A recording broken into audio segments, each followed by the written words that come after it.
26 तारखेला म्हणजे 26 जुलैला सकाळी 10 वाजता तिरंगा मार्च हा आयोजित केलेला आहे. आणि अर्थातच अपेक्षा आहे की सर्व देशप्रेमी लोक राजकीय बॅनर, राजकीय झेंडे सगळं काही बाजूला ठेवून, राजकीय वाद पण बाजूला ठेवून, ज्या ज्या लोकांना वाटतं की या देशात शिक्षणाचा जो घोळ झालेला आहे त्याच्यावर चर्चा झाली पाहिजे, धर्मेंद्र प्रधान यांनी राजीनामा दिला पाहिजे, ह्या सर्वांनी तिथे येणं अपेक्षित आहे. सर्वांना आम्ही विनंती केलेली, सर्वांना आम्ही आमंत्रण दिलेलं आहे. पण हे होत असताना आपल्याला अजून एक माहिती आहे की अमित आणि मी त्याच्यानंतर एक प्रेस कॉन्फरन्स घेतली आणि आपल्याला सांगितलं की उद्या जो आमचा कार्यक्रम होणार होता तो म्हणजे हातात तिरंगा धरून राष्ट्रगीत गायचं शिवाजी पार्कातच मासाहेब मीनाताई ठाकरेंच्या पुतळ्याजवळ संध्याकाळी 4 पासून तो कार्यक्रम सुरू होणार होता. तो आम्ही सकाळी सांगितलं होतं की तो आपण 26 तारखेलाच करू, एकत्र करू. आता जो काही प्रतिसाद आम्ही पाहिलेला आहे आणि दुपारभर मी जे काही मला फोन येत आहेत, मेसेजेस येत आहेत, इंस्टाग्रामवर DM येत आहेत, फेसबुकवर मेसेजेस येत आहेत, लोक अक्षरशः विनंती करतात की रविवारी पण ठेवा, पण आम्हाला उद्या पण व्यक्त व्हायचं आहे, उद्या पण आम्हाला ठेवा. कारण उद्धवसाहेब, राजसाहेब किंवा ठाकरे बंधू एकत्र असले, शिवाजी पार्कात असलं, शिवसेना भवन आणि राजसाहेबांचं घर तिथे असल्यामुळे आम्हाला कोणी काही करत नाही आणि आम्हाला व्यक्त होण्यासाठी ही जागा मिळत आहे. म्हणजे जो काही प्रतिसाद आम्ही पाहतोय हा ओव्हरवेल्मिंग आहे. हा रिस्पॉन्स कधी आधी बघितला नव्हता असा आहे.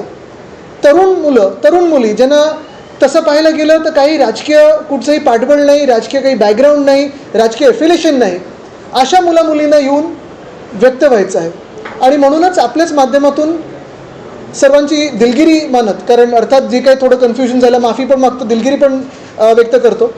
पण 24 तारखेचा म्हणजे उद्या शुक्रवारचा कार्यक्रम देखील तसाच्या तसाच राहणार आहे. ह्याच्यात आम्ही सर्वच तिरंगा हातात घेऊन 5 वाजता बरोबर जनगण मन आम्ही म्हणणार आहोत. तिथे 4 वाजल्यापासून आम्ही सगळे जमायला लागणार आहोत. आणि उद्या जसं मी सांगितलं 4 वाजताचा हा कार्यक्रम आणि 26 तारखेला 10 वाजता सकाळी तिरंगा मार्च, हे दोन्ही आम्ही आयोजित करत आहोत.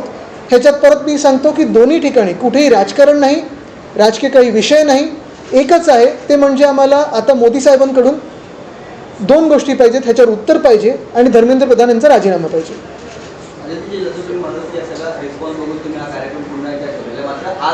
पुन्हा एकदा ज्या विद्यार्थी, कारण गेल्या 4 दिवसापासून शिवाजी पार्क परिसरामध्ये विद्यार्थी आजही येतात, पण आज त्यांना थांबून दिलं जात नाही. खूप मोठे पोलीस आहेत तिकडे आणि कोणी जर दिसलं तर त्यांना लगेच तिथून काढताय. आज मला वाटतं थोडी मुंबई बंद आहे नाही वगैरे ह्याच्यावर थोडं धरपकड चालली होती. पण ज्याही विद्यार्थ्यांना वरळीला नेलं किंवा अनेक पोलीस स्टेशनला नेलं तिथे आमच्या शिवसेनेच्या टीमने लगेच जाऊन त्यांना मदत केलेली आहे, त्यांच्यासोबत उभं राहिलं. आणि परत आपल्याला एकदा सांगतो की शिवसेना UBTlegal@gmail.com ह्या ईमेल आयडीवर तुमच्या सगळ्या नोटिसेस, FIR कॉपीज आम्हाला पाठवा. ह्या आंदोलनाबद्दल आम्ही तुम्हाला मदत करायला उभं राहू. ज्या विद्यार्थ्यांवरती गुन्हे दाखल केलेले आहेत त्यांना नोटिसेस येत आहेत आणि त्यांना काही न करता देखील ताब्यात घेतलं जात आहे, पोलिसांना काय आव्हान? नाही, आम्ही आता ह्याच्यावर अर्थात जी काही पूर्णपणे ज्युडिशियल ॲक्टिव्हिझम असेल किंवा रस्त्यावर येण्याचं, कारण हा जो व्हिडिओ पाहिला आम्ही तो भयानक होता. 50 ग्रॅम जे काही ड्रग्स वगैरे, म्हणजे जे पोलीस ड्रग्स पकडले पाहिजेत ते प्लांट करतात, धमकवतात मुलांना की तुम्हाला, आणि लहान लहान मुलांना, तरुण मुलांना तुम्ही हे करता, कॉलेजच्या आणि शाळेच्या मुलांना असं धमकवता ड्रग्सची धमकी देऊन. म्हणजे तुम्ही त्यांना सांगितलं पाहिजे ड्रग्सपासून लांब राहा आणि तुम्ही सांगता त्यांना 50 ग्रॅमची पावडर टाकू. तुम्ही यांची देशभक्ती ही ग्राम्समध्ये मोजता. ही कसली दादागिरी चालवली. आणि आत्तापर्यंत आम्ही आदर ठेवलेला आहे, संवेदनशीलता पाळलेली आहे, शांतीपूर्व आंदोलन झालेलं आहे. मी पोलिसांना एकच सांगतोय, उगीच धरपकड करू नका आणि असल्या फालतू धमक्या देऊ नका.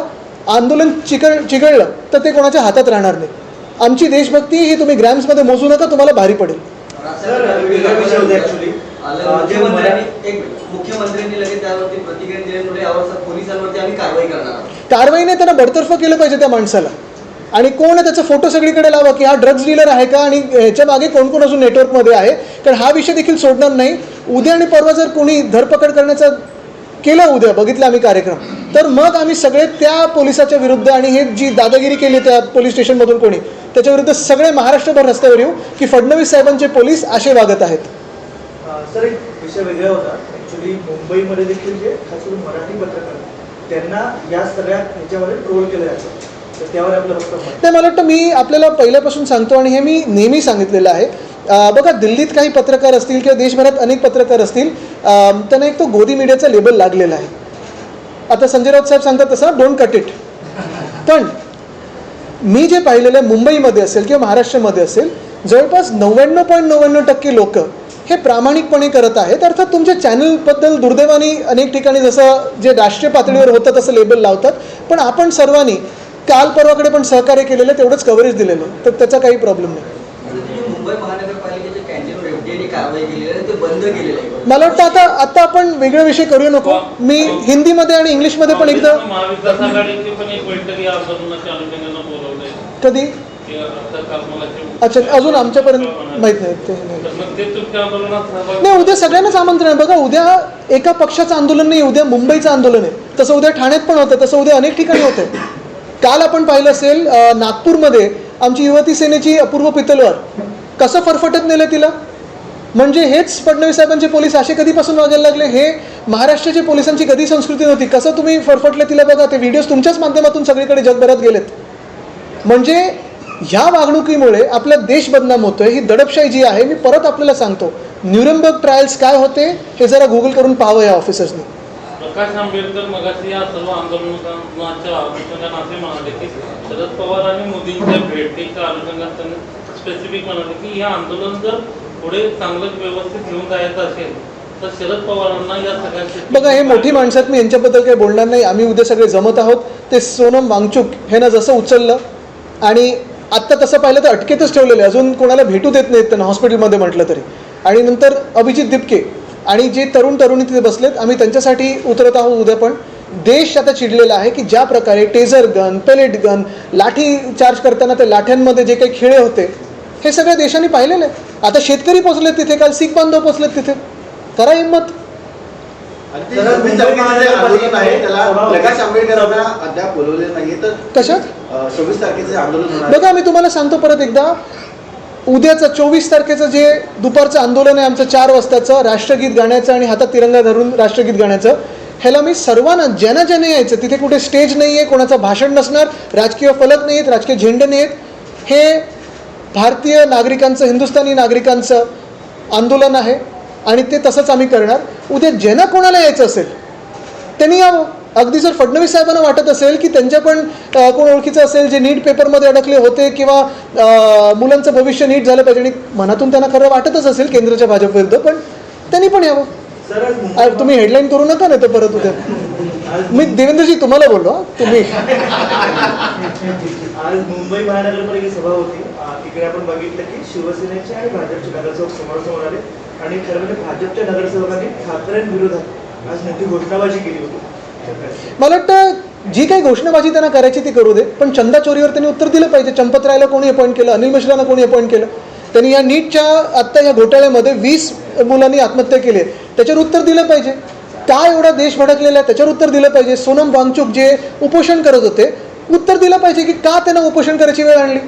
जे परवा 10 वर्षाच्या मुलाला तुम्ही कानाखाली मारता, एका महिलेच्या पाठीत बांबू तो मारता, कोणाला हात केला होता, कसं काय तुम्ही वागताय. हे काय म्हणजे हे खरं देशद्रोह आहेत भाजपवाले.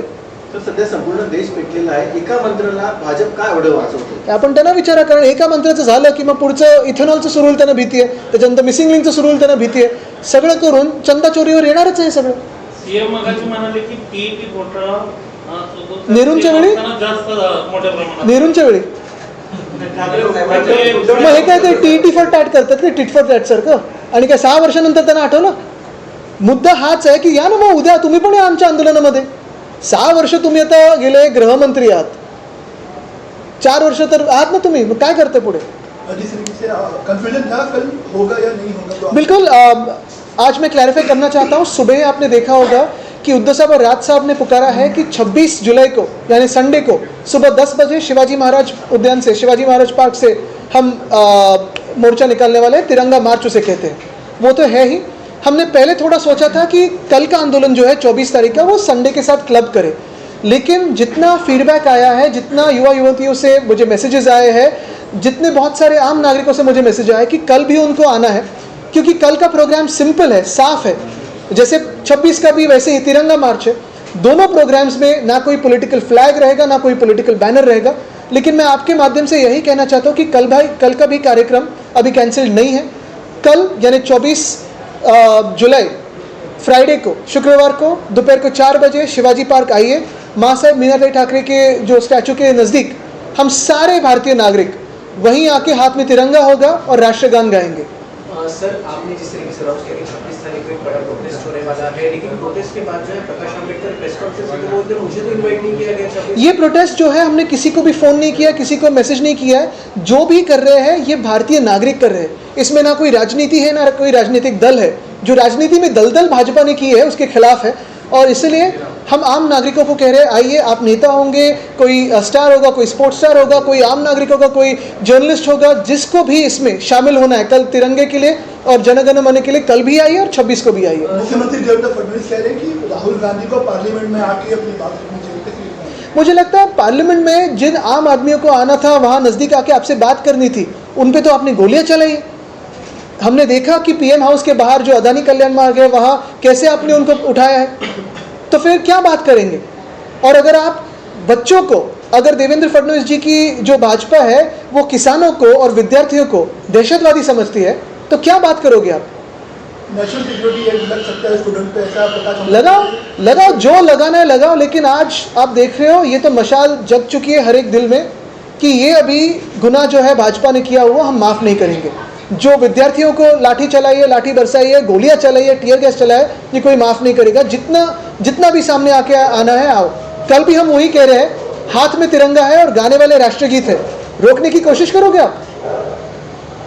वर्दी को, राष्ट्रगीत को और तिरंगे को प्रोटेक्ट करना है, उस पर डंडे चलाने नहीं है। तो ये मैं सिर्फ उनको याद दिलाना चाहता हूँ।